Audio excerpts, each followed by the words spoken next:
We'll call the July 18th Animal Shelter Advisory Committee meeting to order. I think we're now Municipal Animal Services meeting to order at 1:32. And let me get to the agenda. Here we go. Okay, we're going to skip down to consent agenda. Has everybody had a chance to read through the minutes?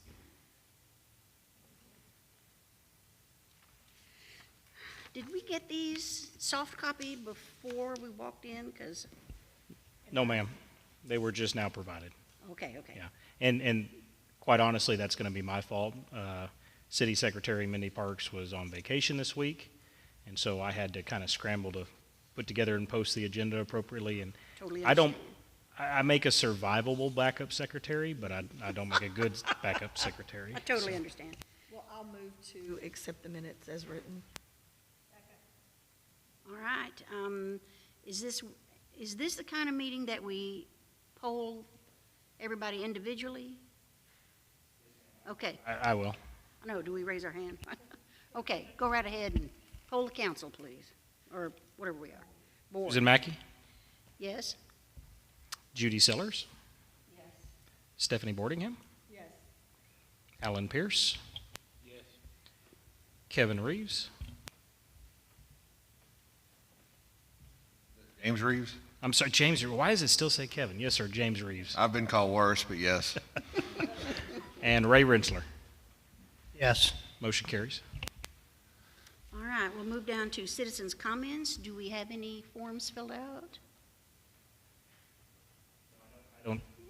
This might take a second. I do not have any forms Okay. filled out. I don't know if you wanted to permit any outside of that or not. It's Do up we to have you. any comments from the citizens in the audience?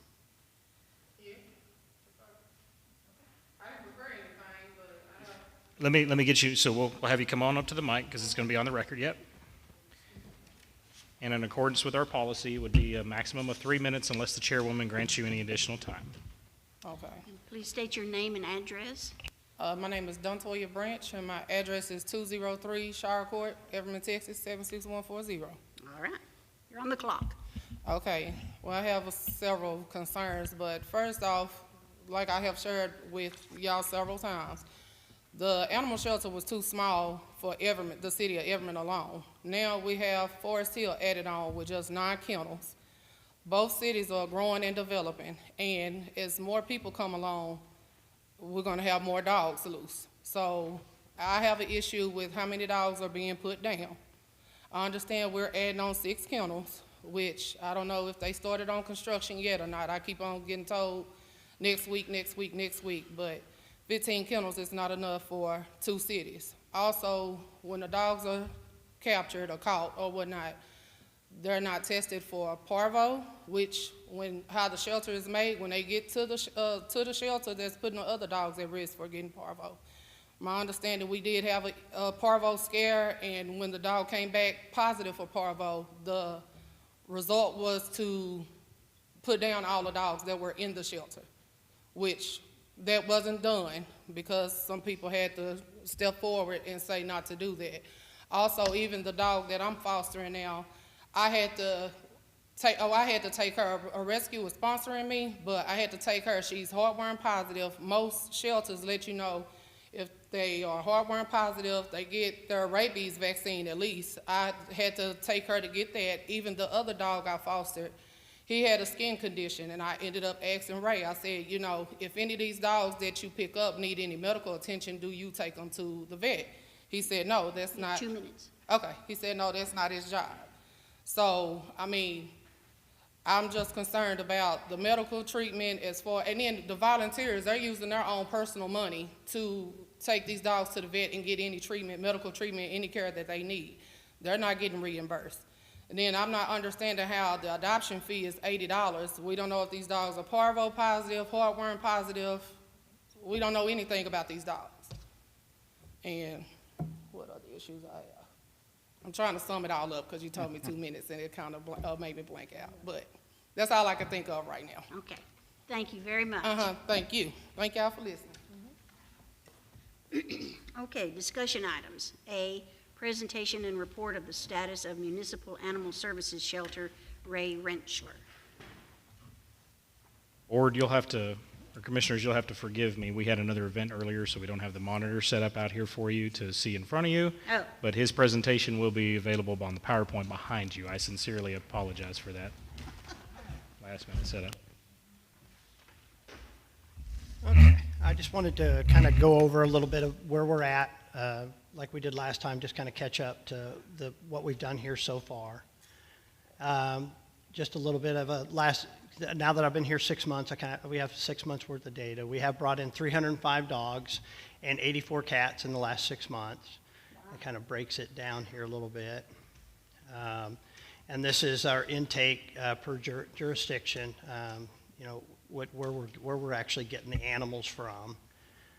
And that is a little higher with Forest Hill this time because we did have a seizure and we had to take 15 animals out of one house. So that kind of made that number shoot up there. Our live release rate was 80% last month, which was down from the previous month. It was up from the previous year, but for the last 6 months, we've averaged 82.67% is our live release rate at this time. And over the last 6 months, we've tried to keep our length of stay at the shelter, so we keep our capacity, keep our employees safe, and keep that capacity down.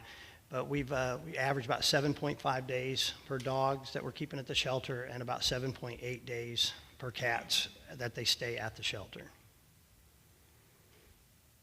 And field calls, these are the calls. Our calls volume went down a little bit in June, but we're averaging about 140 calls a month that we go out and respond to. And I already talked about that. We did remove 15 dogs from a hoarder's house, which when we remove those animals, we have to remove them, we have to have a hearing, and after the hearing, we have to hold them for 10 days per state law. So we did have the animals there for almost 20 days. But all of them did get out. Rescue did come and get them, and they took them out, and they're finding new homes right now. And a little bit about shelter. The outside runs that we have tore all that out.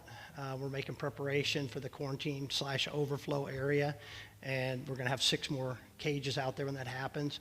And we did order the mobile adoption center, so we're going to have that. It has been ordered. They did say it's 22 weeks out, because we're number 6 on the list. I did say that I told the guy, I said that everybody else said it was okay for me to go to the front of the line, but he didn't buy it. He didn't help. I tried. And then just a quick on our upcoming projects. We're in the process, of course, of the new shelter. Our Facebook daily walkthrough, I'm trying to do that every day. That's been a little difficult. We got overwhelmed a little bit, but I'm trying to do at the end of the day a walkthrough and letting everybody know what animals we have at the shelter. And we are in the process of getting a new ACO, so we should have some extra help here soon, because we've been struggling here a little bit, as you can see with the numbers. So that's pretty much it on that. Any questions about where we're at? I do have a couple. Okay. Can you go back to your live release rate Yes, sir. page?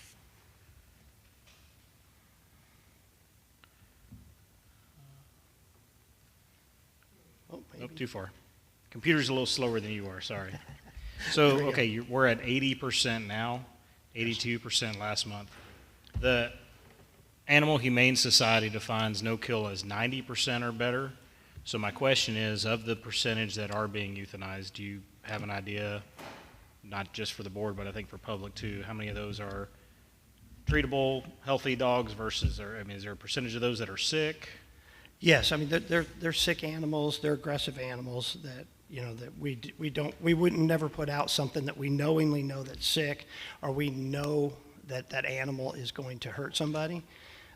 We wouldn't put that animal out. But some of them are healthy adoptable animals. I mean, because of space, it has happened, and it's happening with shelters everywhere. I've been in contact with other shelters. Everybody's struggling right now.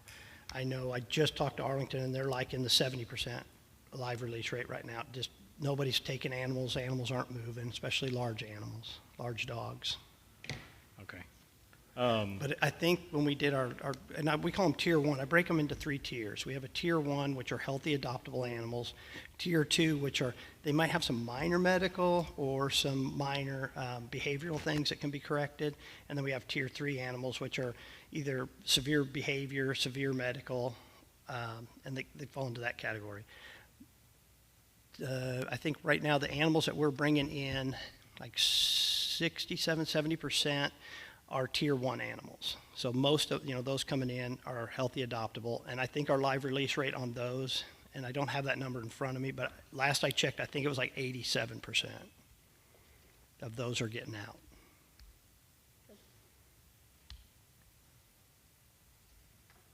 Checked with our partners, and I know this is predating you, but we used to partner with like Alvarado and Johnson Yes, County Shelter. yes. We've checked with all those about potentially moving some out, and they're full too. Yeah, everybody's having the same problems. I'm sorry, can you repeat that question? Like Johnson County, Cleburne, Alvarado, I know we've worked with them before to, Alvarado's actually called us for assistance. oh, we can't assist them, okay. All right. Yes, and I did call these. I called some of the other facilities to check on how many cages that we have versus how many dog runs we have versus what they do. And we are pretty much, some shelters have more cages per population and some have less. So we're like right down in the middle on that. And then one of the things I do want to add on to his report so that the entire board's aware is we had a city council expenditure workshop working on the budget. That was last week, wasn't it? Yeah, just last week. And as a part of the budget proposal, we proposed a animal control adoption trailer, a mobile trailer. It's a 16 kennel trailer, is that right? 12. 12 kennel trailer. Maybe it's 16 foot. I don't know. Yeah, But it's got several kennels. It's going to be wrapped with the Municipal Animal Services logos for Forest Hill and Everman, because one of our goals to try to combat the live release rate and try to improve that is to get these animals out of where the shelter is and out into the population and get them seen. I've always said I think it's a lot harder to tell an animal no to its face than it is to say no onto a Facebook page. And so I think if we can get them out and in the public and get people seeing these animals, that should help increase our adoption rate. So I did go ahead based off council guidance during that meeting, because I was pretty much told that is not going to be cut from the budget. There's no ifs, ands, or buts. They're not going to cut that. So I went ahead and authorized him to go ahead and place the order so we can try to get it as soon as we possibly can. So that order has been placed, although the expenditure still won't come out until fiscal year 25. A couple other things that came out of that budget where we discussed. Do you have a picture of that? I will see if I can locate one for you to get it up, yes. A couple of the other things discussed in the budget that I think are important to highlight to our city council right now, and then of course the budget isn't officially approved, but I don't expect any changes in the animal shelter budget. The council is appropriating more than $20,000 to go towards medical expenses to provide for full spay, neuter, rabies vaccination vouchers for every adoptable animal that comes out of the shelter, to make sure that those are all taken care of, and to allow some funding for some treatable options. We can't, the city isn't responsible typically to take care of treatment of every animal that comes in the shelter, every condition. We just can't do that. I think that's a waste of taxpayer dollars. We have to be very careful with that. But there are cases where if it's something, a particular animal we believe is owned and we might be able to locate the owner of, we'll certainly seek treatment for those animals and do what we can. So that's a big jump. We have never ever previously paid for medical expenses, and we've certainly never offered money for spaying and neutering, so that's certainly a program that Ray's been trying to get going since day one of him coming in, that he's wanted to offer and push for, so I'm glad we were able to appropriate that in the budget as well. Do we have in reference to the citizens' comment, do we know what an average kennels per capita is for any city in the United States, Texas, et cetera?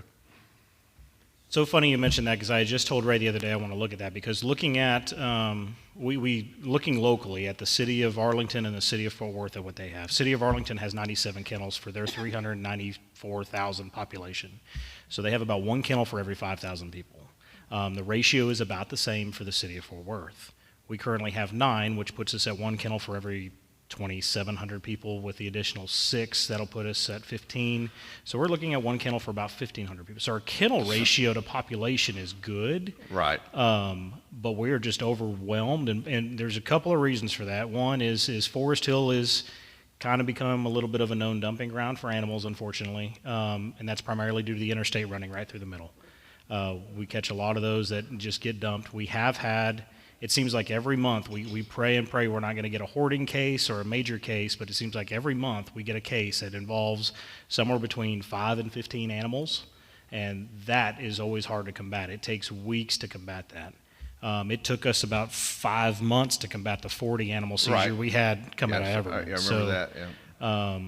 it's trying to get over those humps. Normally, I think in normal circumstances, once we have the 15, I think we'll see a big jump in that live release rate as long as we don't have any major cases that result in those high level seizures.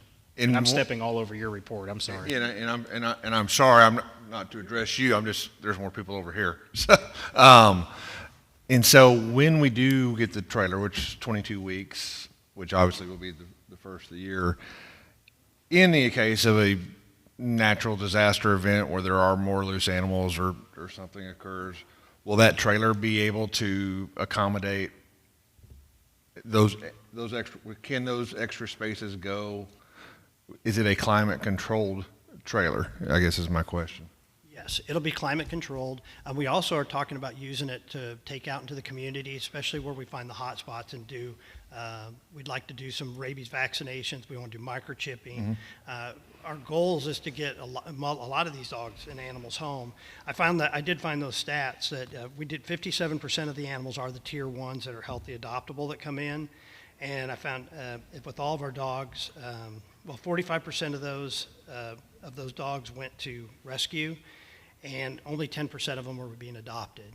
And when we get this mobile adoption unit, I mean, I think we can really increase that number and get it up.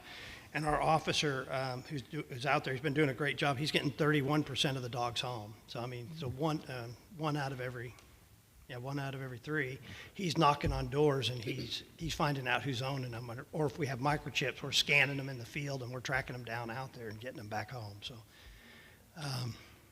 I guess back to address your question, yes, if there's a natural disaster, absolutely we can pull them. Okay. It is air conditioned, and it'll have things so we can set it up nice to be a mobile spot to help. Okay. Ray, didn't you say before that the kennels in there were not built for long-term storage, if you will, of an animal? They're small and. Yes, they've been there for in a the little mobile while adoption now. unit, it would have to be a short-term thing. Yes. Yeah, we couldn't bring animals in. If we had, I mean, if it was an emergency and we had to hold them for 24 hours in there or something, for like a natural disaster, we could definitely do it, but we could never house them in there because Okay. it's, Okay. the Yeah, cages have to be big Yeah, I enough just for them wanted to stand around. delineation of, temporary versus permanent.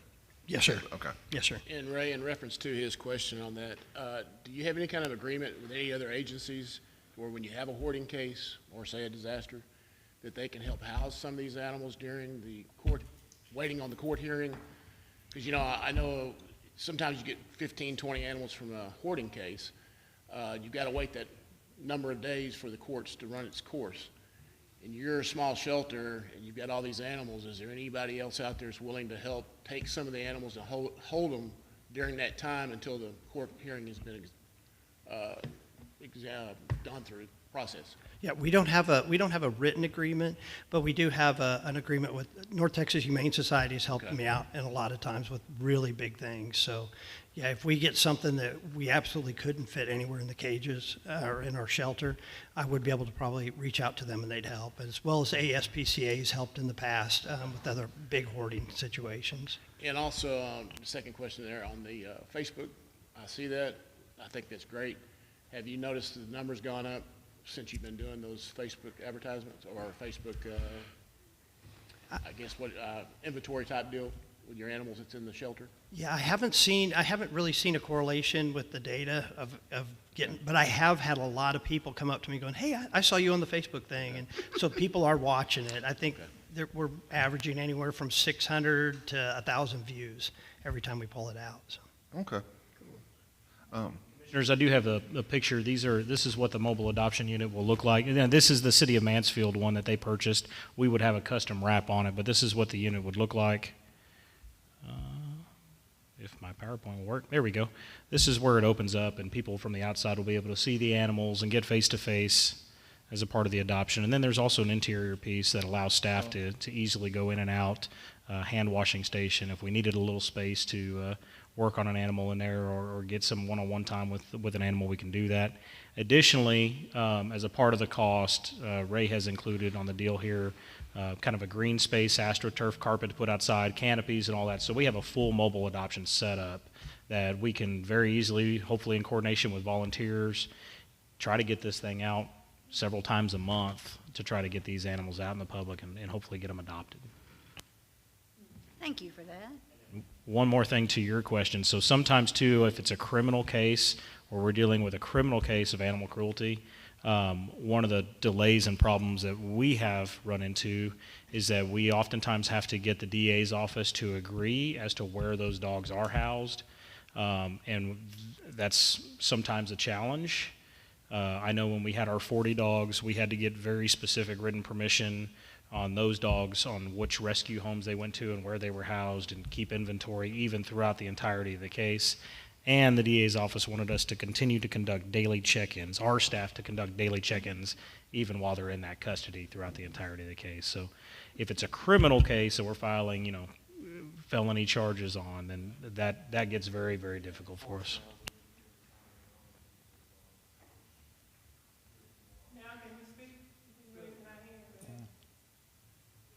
I didn't hear that. We've, at this point, we're already past the citizens' comments. Okay. What about for questions from the citizens? Can we ask questions? I cannot understand you. Can we ask questions? Can the citizens ask No, questions? not during a meeting. The only time citizens out there are able to make comments is during. Okay, that's a question. And Excuse us. We can't engage because it would be a violation of Open Meetings Act and a violation of the policies. All right.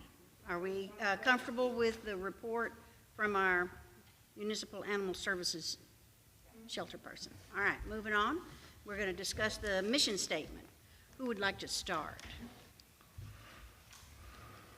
Everybody looked at your, Well, I guess I can.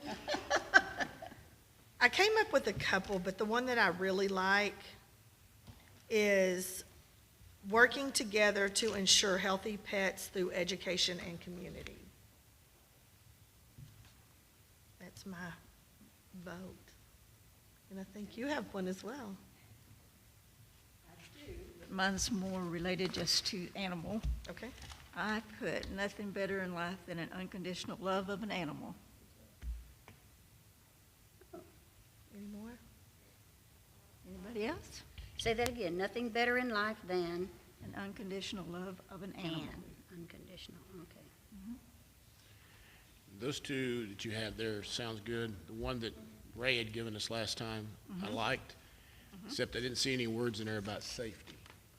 I'm thinking in the mission, there should be something about safety, safety of the animals, safety of the public. Right? I'm not sure how to word that in with these, or in with y'all's statement, but somehow I think we need to have the word safety in there for public safety and animal safety. And what was yours again? What was your, Stephanie? Yes. Working together, I have to get my glasses. Working together to ensure healthy pets through education and community. Okay, healthy pets. Okay. Okay, anybody else? And we have Ray's too. And may I see that, please? I didn't bring that sheet. I'm a crazy woman today. Kind of just combining what Mayor Boardingham and Alan are bringing together.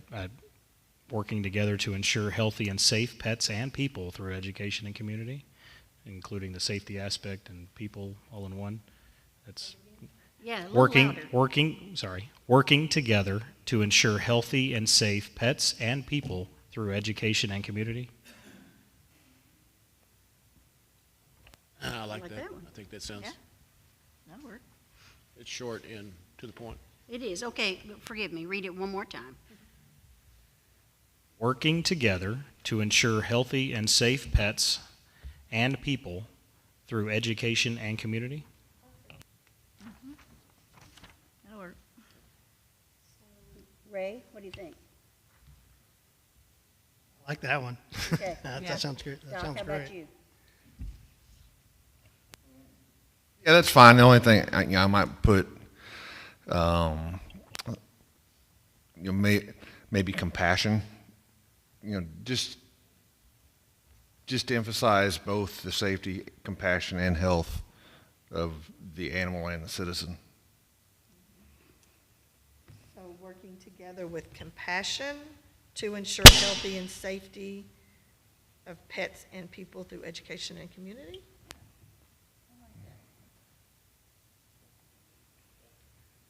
More words, we're getting longer. No, A lot longer. Just to confirm that I have it down right. Working together with compassion to ensure healthy and safe pets and people through education and community. I like that. Are we good with that? Yes, ma'am. Excellent word. All right. We'll talk about that later. Yeah. All right, we're going to move on to discuss, Everyone, we'll need a motion, second, and a vote on that to make that the this mission is a statement. discussion item. This is only Oh, discussion. I apologize. Okay. I stand Messing corrected. me up. Okay, we're going to move on to discuss ordinance revisions. Who's up? Okay. I kind of, could we throw that PowerPoint back up? Sure.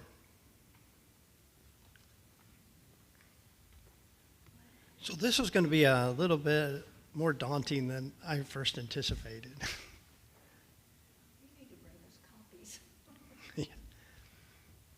Well, it was 104. Okay, what I did was I took both ordinances and I kind of broke them down into different categories. And then I would take the Everman and the Forest Hill ordinances that were kind of similar, put them together so I could see how they kind of matched up and everything. So it really there it goes. The clicker's always too slow for me. So I wrote down a couple of notes. Oh, here they are. Okay, well, at first it was suggested it's probably best if we rewrite everything and then present them to our councils, is what our attorney basically said that they thought would be best, if y'all would agree with that. And then after they're done, and we can kind of go through it together, and if it's what our communities would like, and then present it to the councils. So I had some kind of questions, and how we're going to break this down and how the community feels. In the ordinances, I didn't see anything in either city that there was a mandatory spay and neuter. That if you own an animal, you have to have it spay and neutered, unless, some cities say unless you have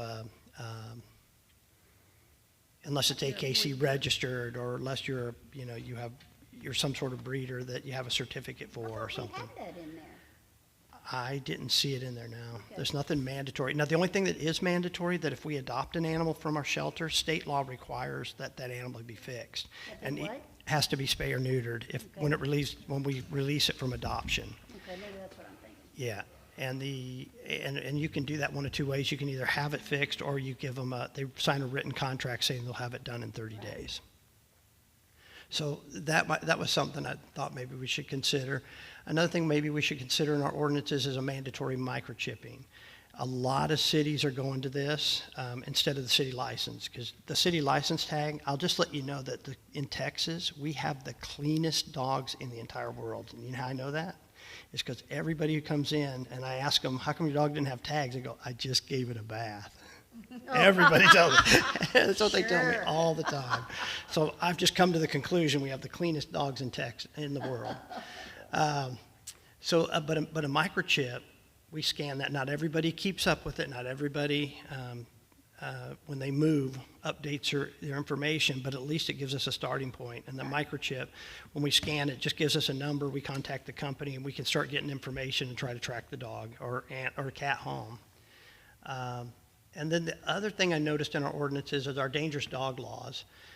There's a lot in there about dog-on-dog attacking and things like that a lot of cities are getting eaten alive on those because the way the dangerous dog law is written in the state law, it says that it all is based on a person. It's unprovoked attack on a person or an unprovoked act on a person, and the dog has to be at large, and it has to. There's one other thing it has to do, but it has nothing to do with animals. In the same law, there is a thing in there in dogs and coyotes that attack domestic animals, livestock, and sheep, and they have specific laws based on that. So a lot of cities are getting in trouble for trying to make the dangerous dog apply to dog attacks. So just something we might want to consider is following the state law on dangerous dog. What does that mean, the under owner's voice command at large? I'm sorry? Under the owner's voice command on the at large? What does that mean? Yeah, okay. Yeah, I'll get to that one. Yes. Well, and also we need to talk about fowl and livestock. We have some differences on that too. I think Everman allows some hens on regular property. Forest Hill doesn't allow fowl at all. And I know state law is working towards having a law enacted to where people have the right to have, I think, at least 6 hens in a regular size yard. So we may want to consider that because that's really become popular. People having backyard chickens, and and then the other thing I noticed that we have some our at-large ordinances. One of them says it's under the owner's voice command, which I'm not quite for sure how I would even enforce this. So if somebody's out with their dog and they're walking it, if they go, "Hey, come here, boy," and it runs back to him, I guess that's under his voice command. I can't get him for at large. Right. So I think maybe that's something we might want to talk about removing and just do. Well, that's a very gray area that needs to have a clear delineation of. Yeah, because I have the sweetest dogs in the world, but if they're chasing a squirrel, they ain't listening to me. So, There you go. I did too. And there's one big dog around town that's not on a leash. Yeah, I thought you had to have a leash if you're gonna have it outside. Yeah. And then, and of course, cats are always a big issue. Cats and barking dogs are the two. Come here, kitty, and they don't usually come. So They- the voice comes. The voice command won't work for the kitties. How we would do. And then maybe talk about roadside sales, so the people selling animals along the side of the road. And then I had one example of like, this would be an idea of maybe like tethering, because tethering was another thing that I noticed. It was a lot of, it was kind of questionable about how I could enforce it. And I think that follows state law a lot, and we're talking about trolley lines and trolley things, and, it has to be 10 feet, it has to be 5 times the length of the dog or so many feet. And I know when this first came out, the city I was in previously, they gave us all tape measures. And I'm like, you think I'm going to measure this dog and then measure the line? And it was crazy. So this is more of kind of what people are, this is maybe an ordinance this ordinance basically says in a nutshell that you can tie up your dog as long as you're outside with it. Otherwise, you really shouldn't tie up your dog. But we have to decide, what is, for our communities, what do we want to allow? What do we want to do? So that's kind of what I came up with the ordinances. I would have printed, it was like 105 pages, and I was only halfway through when I did the side-by-sides because there's so many ordinances. So on the cats. I wanted to discuss how we want to tackle this as a group. So on the cats, there is an ordinance on cats? I'm sorry? You do have an ordinance on cats? Yes, I think both of them do say cats cannot be at large. It really does. It does, yes. Yeah, well, Texas cats. So yes, that's why I call it cat herding. So it's going to be a big process, and I really wanted to get a feel for how y'all would like to tackle this project. So my first question would be, which agency from the state enforces the state requirements? Well, And then why would we not have to fall under the state requirements? Well- In other words, state versus local. Okay, I see what you're saying. Okay, so the state law, in the state law, especially under dangerous dog, it goes through all these things on the dangerous dog, and then at the end of requirements, so to have a dangerous dog, you have to have $1,000 liability, or $100,000 liability insurance, you have to have a secure enclosure approved, and the dog has to wear a tag as a dangerous dog, you have to pay at least a $50 registration fee, and then it says, and all other requirements from the local jurisdiction. And whatever your local community adds, that's where they add to the dangerous dog, and they say, Okay. okay, well, in our dangerous dog, we want to make sure they wear a fluorescent yellow collar, and we want to change the 100,000 to 200,000 liability insurance. So that gives the cities the ability to adjust that a little bit. And like for at large, that's in the Rabies Control Act and 826, Right. and that one says that we can do that gives the abilities for counties and municipalities to do at large. Okay. And then how you write that at large is pretty much up to your city Okay. council. Or, And then are there any further county requirements? In other words, if it goes state, county, local, right. Yeah, there's nothing else. Does for the Tarrant County have- Because we fall under the municipality, so we wouldn't have to the county really doesn't regulate our rabies control, because we're the, Everman and Forest Hill both have their own LRCA. okay, perfect. Okay, any more questions on the ordinance ideas? Remember, this is just discussion.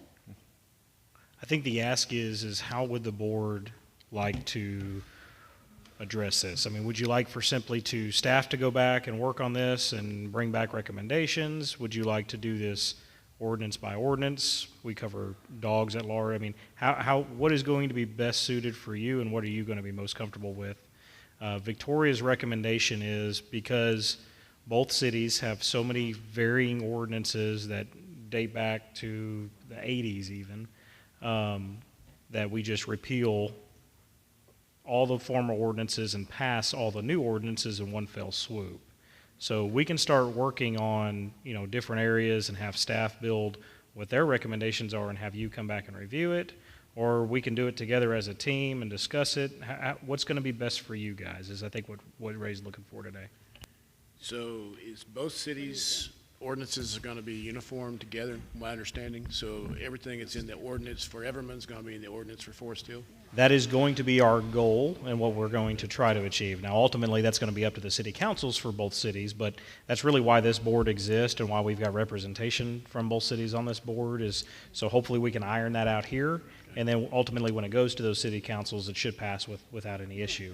But it would be most beneficial for staff to have matching ordinances in both jurisdictions, because they're responsible for the enforcement of both. Right. And, And I agree and with right that. now, it's so difficult Right. for them because they have to go and look. Well, I can't remember is it this over here or is it this over there? And it's Well, kind of that's difficult. why I was asking, so you do all the work to get all this done, and then each council decides, nah, I don't really want to do that, or not, that's what make sure everybody's on the same page is what I'm getting at. In government, there's no guarantees. But hopefully we can iron it out here at this level, and then the councils, I think, would most likely respect what the recommendations are. They can always kick it back to this board too. If a Everman council says we don't like this, but Forest Hill council says we do like this, then it would get kicked back to this board to try to iron that out. We would work respectively to try to bring back something to both boards or both councils to ultimately get passed. All right. I think if the staff let them work it out first and then bring it back to us and let us do reviewing, and then go from there.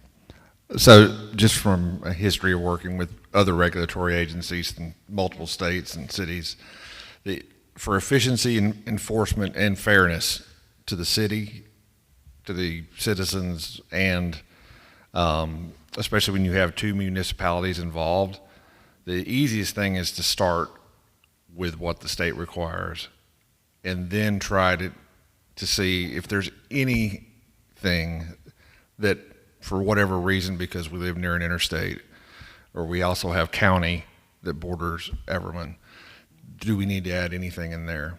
But start with the state, because they're going to encompass most everything, and then that Well, we have to do those. and then that makes it concise and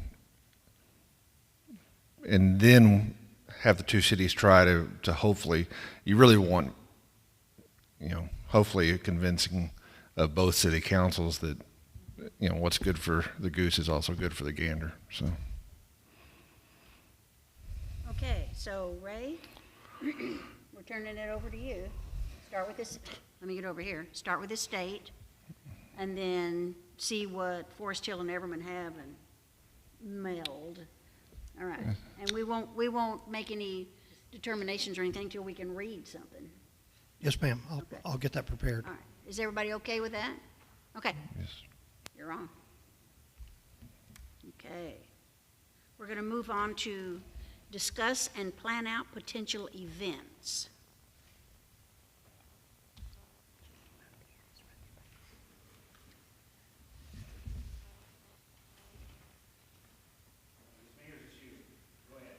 Got quiet. The big thing I'm thinking about is Christmas time with the new mobile adoption center. I can't wait. I'm hoping we can roll that out by Christmas with the big event we do here at Everman. I'm not for sure what other events we have, all honesty, as I'm still learning in both cities, but we definitely want to be involved in some of the events and whatever the event that we want to do. I would really like to do low-cost vaccinations, and I would really like to do, with that low-cost vaccinations, the microchipping. And once we figure out where our hot spots are, I kind of got an idea of where they are, but I would like to pull them all into a heat map and figure out what we can do to really get into those communities and do those things. What is our cost on microchipping? I mean, are those microchip? I know. So we get the PetPoint software, the adoption software, management software, all that stuff at no cost because we purchase the microchips from that supplier, correct? And so what is it a heavy cost on those microchips? I can't remember, but off the top of my head, I thought it was like somewhere between $6 and $10 a chip for our cost. Okay. I think. Say again? For the 12-gram microchips, it's $6.35 each. The mini 15 grams are Let's get done. Any idea, and I know I'm putting you on the spot, how many microchips we have issued so far? It's however many adoptions we have, and I would say our adoptions, they're 10%. Couldn't have been any more. It hasn't been that many. If you were to run a free microchipping event for citizens, solely citizens, I mean, they show proof of residence within the city of Forest Hill and city of Everman, how many dogs do you think you would get at an event like that? It depends on the community, and it depends on the day, I think. I'm not for sure how it would all pan out. I honestly don't know. I know a lot of times you can get, like with PetPoint or Pet Health, and you tell them you want to do something like this. Sometimes they'll even donate the microchips, but I don't know what the response from the communities would be. I can't even venture to guess. I just think with what we're combating, trying to improve live release rate, getting these dogs back home, having a high volume coming in, that's one way I think to try to help combat that is if we can offer free microchipping and allocate funds to that. So I mean at $8 a pop essentially, if it's the 15 gram, you have 100 dogs come through. There's $800. I mean that's not a huge impact. So obviously it's up to the board, but I don't think that's anything that's not within the budget that we couldn't appropriate from already existing within the budget to do. I think that would be a great way to try to combat this is to offer that once or twice a year free microchipping. And Now, the only thing that does not include is the registration cost. And so, which depends, there's multiple from Pet Buddy to Home Again, even though the microchips are all now universal, which they did not used to be.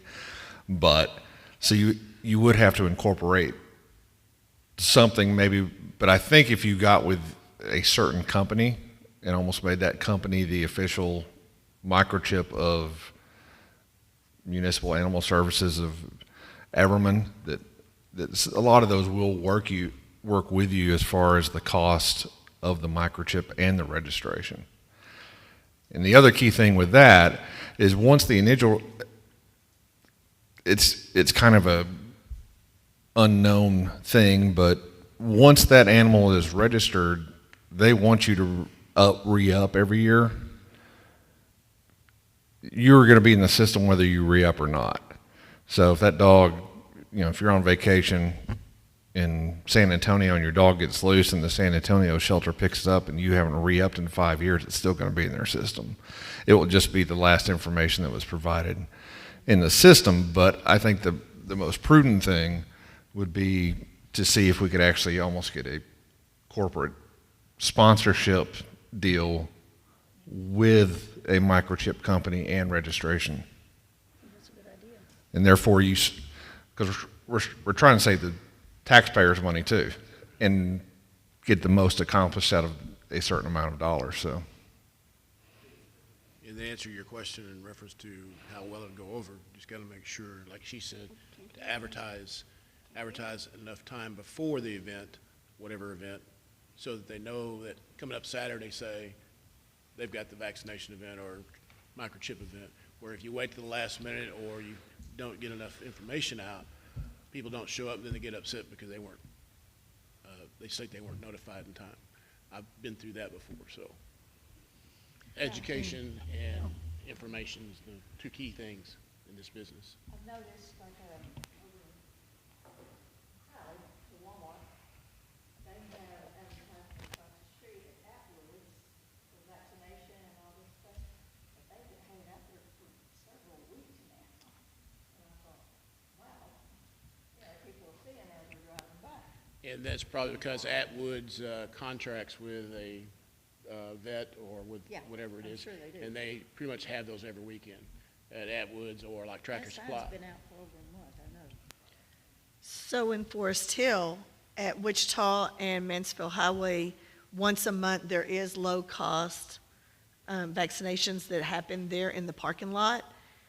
I reached out to them because, kind of before we started this, I reached out to them to see if they would partner with the city to do a event to microchip, like we're talking about low-cost vaccinations, maybe even have like a picture with your pet, and then it could be put on file, so when we find dogs, we could say, okay, we found it in this neighborhood, look, this is the family and the address, kind of make it in a friendly way to identify your pet to you. We have a former animal control guy that does lassoing and stuff that really attracts the kids to that. So that was kind of what I've been wanting to do for the last couple of years, is something like that where we can have a microchip, but also have a picture of them with their family and know where that address is. Like, for instance, I guess during the storm, a pit bull got out and he ended up with us. And we brought him to the animal shelter. I dropped him off on a Saturday. Thank you for that. And he wasn't microchipped, but I knew he was somebody's pet because he was so friendly. Well, anyway, long story short, we started advertising on social media, and he was found. They found him like, 5 days later, they actually found him at our shelter. But if I knew where he came from, the area, but we didn't know who the owners were or how to contact them. But if we had the parents of these animals have pictures of them and identify, okay, we found them in this neighborhood, they've got to belong. I don't know if that makes sense. So that's something that I would really, really like to do, and hopefully at our Civic Center. I reached out to that company, but I never did a follow-up because I knew we were starting this to do the half price. Could you move your event that you already have a lot of followers there to Forest Hill and get it done there? So that's what I did. So other municipalities that I've worked with, the most successful thing that has ever been done in the 27 years that I've been doing it is pictures with Santa with your pets. Yep. And if you really want a coordinated thing, then you get the microchip company, the registration companies, and you know, Santa's not hard to find, especially in my shape.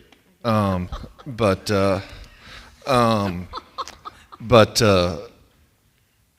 you know, for $5, then then maybe for $5 you get a picture of your pet with Santa Claus. You get a microchip, and then what we try to institute, similar to what you were saying, is just like we do with our kids at schools, as far as the fingerprinting and the photos, to avoid, you know, kidnapped children not having any record. You do something similar with that. I know we used to do the registration. I think it was like $10 to register your pet, which was a way to identify them in the past, and that's kind of been lost. But I love what you're saying, because if you go that route, then they get microchipped and you have that resource, but you also have that picture with their address. Can you fill this out? And, you know, here's your picture, but can you give us your address in order for us to register? So I think that's good. And then the other thing you can do or incorporate with that as well is, if you do that and you have your pet microchipped, on the outside chance that you have a bad thunderstorm and the dog doesn't like thunder and it gets out of by having it microchipped, if you come in, then there's no expenses for you to get it back or anything like that. So it encourages compliance while at the same time benefits the citizen. And that's the ultimate goal.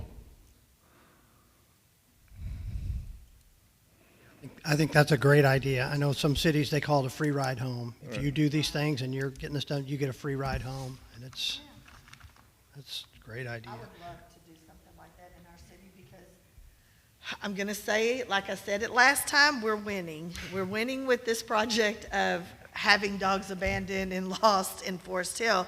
But I think but we would be able to educate people. It would be a great opportunity to educate everyone, especially, and again, they would have to be a Forest Hill Everman resident to get that opportunity. But of course, we could share it with Fort Worth and our surrounding areas, that maybe we could do it. They would have the same follow suit. I don't know if y'all heard in the news that they found a dog that was microchipped here, but they found it like in San Antonio. Yes. And they're like, is this your dog? Well, they're putting it out here because why? What he said, they probably haven't been re-registering, but you know what? Somebody from here might see it and send it to the family. But I love that idea. I think that's exactly what I'm looking for, and hopefully by then we'll have the adoption truck, and we could do something like that for Christmas. And plus the weather's cooler to get the animals out. Yeah, but like I say, ultimately it has to be about the community and what's best for the community. Ray, does our software currently already allow for a lot of what we talked about, the tracking of families and names and record keeping like that? Photos? Yes, absolutely. You have Pet Points set up to where, we can put in not only the dog's picture, but we can put another picture, the picture of the family with the dog. We could put all that into that database. Yeah, there's no extra charge for that at all. It's all. So that allows for local registration, and then I guess also, is the software is it searchable based off dog features, black and white dog, approximate weight, those kinds of things. So when you recover a dog, are you able to search in house and try to maybe see about identifying that dog? You know, I'd have to check. Well, it will let me do searches by, like I can do breeds. Yeah, I can break it down by breeds, the sex, so I can knock it down a little bit and then it'll pull up all the pictures and we can look too as well. That'd be a great feature, yeah. And then with the picture, then you have the color. Yep. Okay, it has white socks or what, so. Yeah, and Yeah. there's another program, and I'll check on it, but Operation Kindness, I believe they will even come out with a team, and they'll go door to door and maybe do some of the microchipping as well. And I'll check on that. Name? It was Operation Kindness. Well, Santa, I think that's a great idea. Has to be someone not Santa. Ray, before, I mean, events are great, but I am a little worried about overextension of the staff. There's only 2 of you with a kennel tech right now. I know we've got another kennel tech that's out, and you're trying to hire a third animal control officer. What's the has there been a change in any additional volunteers since our last meeting? I know that this has consumed the majority of your time. You haven't had the ability to focus on getting these other programs set up because you're too busy doing the day-to-day ACO stuff. Any light at the end of the tunnel there for you so that we can do these kind of programs? Because I hate to plan out and say, let's do A, B, and C over the next 6 months, and then it's a failure, not to your fault, but just because staff is overextended and there's no help. Yes, that's a huge concern of mine as well. But I have, I'm working on getting our volunteer program put together when in between everything else. I have received from some other agencies some of their volunteer SOPs, so I can work on getting ours, because I definitely want to have an SOP set up. I want to have everything in place, so when our mobile adoption center comes up, I would love to have that run mostly by volunteers, where we take out the mobile adoption center, we get it set up, get things going, and we have a team of volunteers that just go out and find all these dogs homes. So the big thing is getting everything in place so we make sure the volunteers stay safe, and that we can do those kind of things. So right now, I really only have three solid volunteers, and they're my networkers, and they're the ones out there getting a lot of these animals out to rescues. So our volunteer program has to grow, and it is definitely on my priority list, and I am working to get to that priority as fast as I can. But like you said, the day-to-day is really overtaking us with just 2 people and with all the animals that are coming in. We can see those SOPs that you have so that we could kind of have an idea of if you could maybe just email them to us. I don't know how, it shouldn't be too lengthy. The board would be required to approve those ultimately. So yes, you will absolutely get eyes on him whenever he has them done. Absolutely. I want to see what the other cities are doing versus what we're planning. Okay. Okay. Yep. Hey, did we get all of our potential events discussed? Okay, you good, Ray? Are you good with having discussed all the events maybe in your head? Yes, ma'am. Okay, I didn't want to pass on that. All right, next is consideration and possible action. We have consider adoption of a mission statement for municipal animal services. And I'd like to move to adopt the mission statement, working together with compassion to ensure healthy and safe pets and people through education and community. I'll second that. All right, any more discussion? All right, Chief, would you poll the council, please? Board? Commissioner Mackey, Yes. Commissioner Sellers, Yes. Commissioner Mayor Boardingham, Yes. Commissioner Pierce, Yes. Commissioner Reeves, Yes. and Commissioner Rentschler. Yes. Passes unanimously. All right. We'll move to consider approval of recommended changes to municipal ordinances. I don't remember hearing any. Well, I would like to move to direct staff to make the recommendations to the board for discussion and adoption at a future date.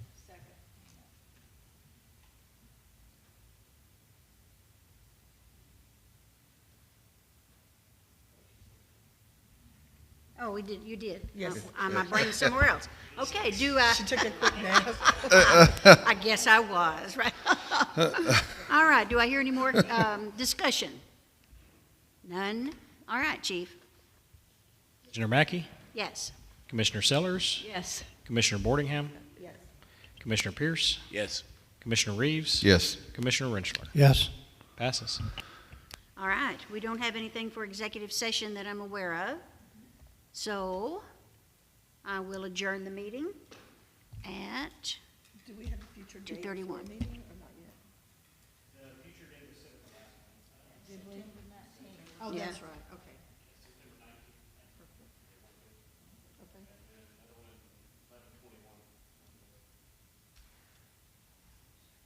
All right, we are adjourned.